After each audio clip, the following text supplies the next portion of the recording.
Hello everybody, Backyard Bullion here, and a warm welcome to you all joining me for another coin release criticism news video. The Royal Mint are at it again with a new coin set. I say new coin set, it's 6 old coins that they may well have just found in a drawer somewhere, stuck in a box, and plucked a price out of thin air to put on it, which is on the high side. Now, I've done videos like this critiquing the Royal Mint about some of the direction that they seem to be taking on these kind of products.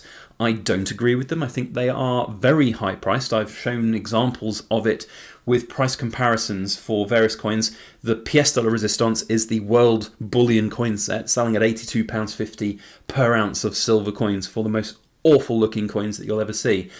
But this set here is another one of these old school coins which are almost in that sort of morally grey, kind of ethically questionable category that we see a lot of other private companies do, where they will just put together a coin set and try and flog it to whoever they can at whatever price they can. And I don't like that direction from the Royal Mint. The Royal Mint should be about creating exciting new products. It should be about breaking the mold of coin production. It should be about getting something cool made for market, not just hashing up old stuff and playing on the history of the British Empire and coinage. And these coins are out there. Serious collectors will be avoiding these like the plague. And it's not just my opinion here. There are plenty of other people on social media that will be talking about this, and I'll link in the description box below. For any Royal Mint people watching this, go and have a read of the thread on the Silver Forum where people are talking about this set and how vastly inappropriately priced it is. I'm not the only one. Now, I might be missing something. This is an opinion piece at the end of the day. I'm here to offer my own honest, fair opinions at the end of the day. I might be wrong. If I am, and somebody from the Royal Mint would like to get in touch to discuss this kind of product, this kind of set, then please do. I would love it to do an interview with somebody about the direction that the Royal Mint is taking with these kind of products. It'd be great content, and it would do, I think, the Royal Mint a world of favours. Certainly if I'm wrong. Definitely if I'm wrong. But I don't think anyone from the Royal Mint will get in touch. So prove me wrong, Royal Mint. Anyway, let's have a look and see what the coins of, what were they called? The coins of the Golden Age, which is an exclusive set of circulated sovereigns, one for each monarch for whom circulating pieces were struck, presented together by the Royal Mint for the first time. I mean, in principle, it sounds like an exciting collection to build, but I would say if you are out there and you're looking to buy this kind of product, perhaps you should look at buying them individually, personally. But anyway, let's have a look at the individual parts and see whether or not we're getting anything good. So, it's made up of 6 coins and priced at £6,650, which is going to be an average of about £1,110 a coin, just under. So, it's a lot of money for a sovereign. And remember, these are just bullion circulated sovereigns. They were made for circulation. They are circulated sovereigns. That's the whole point of the set. So the condition of them will be interesting, to say the least. Now, there are some coins in here which are more valuable than others, but we'll start at the very top, which are the really kind of cheap ones. Now, this is just a standard, I think that's a 1913 by the looks of it, sovereign. Doesn't look in particularly nice condition. It's got lots of scratches, and I've seen much better examples in a bullion grade, which will sell at spot price at the moment. You can buy these coins for spot price, maybe a 1% over if you're looking at the moment. It's cheap. Next one, 1905, Edward the 7th. Again, cheap sovereign. You can buy these for a percentage point over spot price. This one is arguably the best condition of the entire batch of coins that we see here. You can often tell with the sovereigns by looking at the George and the Dragon, this part here, and also the helmet of St. George himself. And here, it's not great, but it's still better. A few scratches on these. Now, obviously, you won't get this exact coin, but you'd have thought they'd have found some decent examples to take a photograph of. Right, next up, shield-back sovereigns. Huge favourite in the coin collecting world. This is a really garbage condition one. You can tell from the hairlines of the Queen Victoria. It's awful. A coin like this, if I got in to sell, I would price at about 5% over spot at best. And you can pick up these kind of coins for £400. So bear in mind, we've got 3 coins so far. Let's call it 385, 385 and 400. That's pretty much how you're going to spend those money on. Now, the next 3 are a little bit more subjective as to what price you will pay. What I will say is that they seem to have found the most dog of coins that you could find.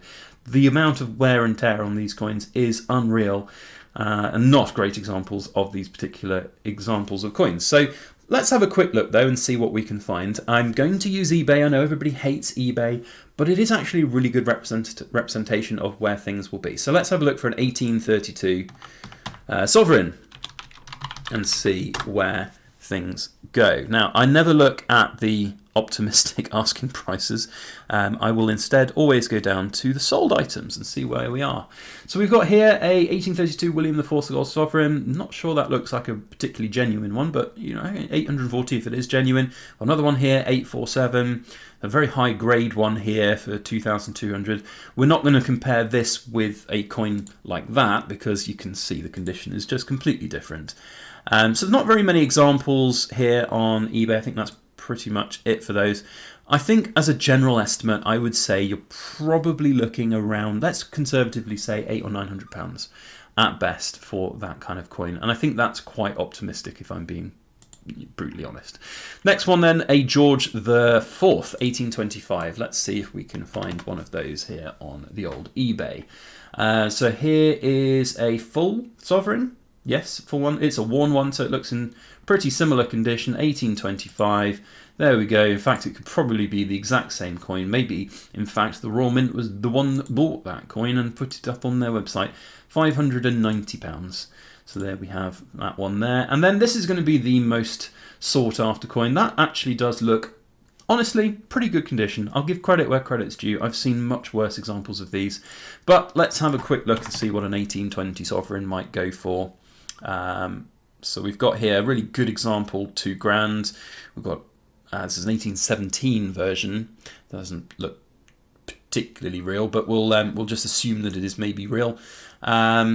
I don't think there's going to be many other examples. That one definitely doesn't look real, but I mean, I could be wrong. I haven't had a good close look at these. There are a lot of fakes out there for sure.